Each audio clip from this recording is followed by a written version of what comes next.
இன்றைக்கு பேச்சுவார்த்தை நடந்த பொழுது நாளைக்கும் பேச்சுவார்த்தை நடக்குது. 2 பிரிவாக பேச்சுவார்த்தை நடக்குது. அண்ணா தொழிற்சங்கத்தை பொறுத்தளவில் என்ன, ஏற்கனவே தோழர்கள் சொன்னார்கள். அவர்கள் 2 பேரும்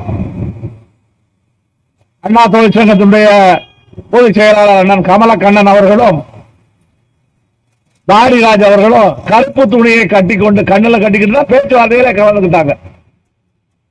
அவர் மட்டுமல்ல, தேமுதிக கருப்பு துணி, பாட்டாளி தொழிற்சங்கம் கருப்பு துணி, அதே போல பிஎம்எஸ் கருப்பு துணி, கண்ணில கருப்பு துணியை கட்டிக்கிட்டாங்க. கண்ணில கருப்பு துணியை கட்டிக்கிட்டு கடைசி வரைக்கும் பேச்சுவார்த்தையில எழுதிக்கிட்டே இருந்தாங்க. ஆமாங்க, நீங்க கண்ணுல துணியை கட்டிக்கிட்டு படிக்க முடியுமா, எழுத முடியுமா? ஆனா அதிமுக தலைவர்கள் கட்டியிருந்த கருப்பு துணியை கட்டிக்கிட்டு பார்க்கறதுக்கு கருப்பா இருக்குது, ஆனா நல்லா கண்ணு தெரியுது. அது எப்படின்னு தெரியல. அதுக்கேற்ற மாதிரி ஒரு துணியை செட்டப் பண்ணி கொண்டு வந்து இன்னைக்கு கருப்பு துணியை கட்டிக்கிட்டு நான் கூட கேட்டேன், கருப்பு துணியை கட்டிருக்கீங்கள என்ன செய்வீங்க? அதெல்லாம் நல்லா படிக்கலாம், படிச்சு காமிக்கிறார், எழுதிக்கிட்டே இருக்கிறார். அது ஒரு கூலிங் கிளாஸ் மாட்டிக்கிட்டு இருந்த மாதிரி இன்னைக்கு வந்து அவங்க உட்கார்ந்து இருந்தாங்க.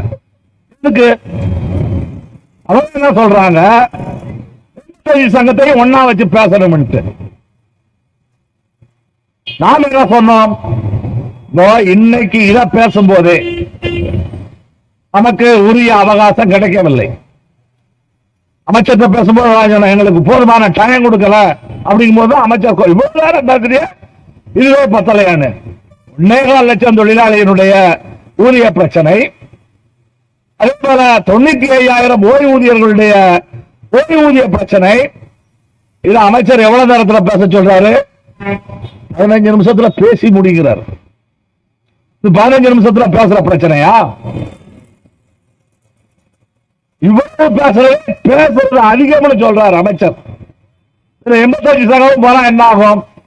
நாம் கொஞ்சம் கூடுதலாக பேச வேண்டும் என்றால், சில விவரங்களை பேச வேண்டும் என்றால் சங்கங்களை முறைப்படுத்துங்கள் என்று சொன்னோம்.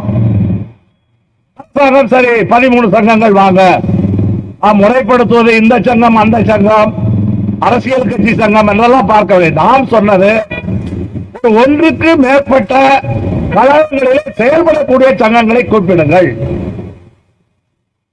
பேச்சுவார்த்தையில் என்ன நடக்குது? பேச்சுவார்த்தையில் ஆளாளுக்கு ஒண்ணு பேசுறாங்க. ஊதிய பேச்சுவார்த்தைக்கு போனால் ஊதியத்தை பேச வேண்டும், ஓய்வு பெற்ற ஊழியர்களுடைய ஓய்வூதியத்தை பேச வேண்டும், நம்மிடம் முன்னாக்குவதற்கு கூட பல்வேறு பிரச்சனைகளை பேசணும். இந்த 13ல கூட ஒருத்தர் வந்துட்டார்,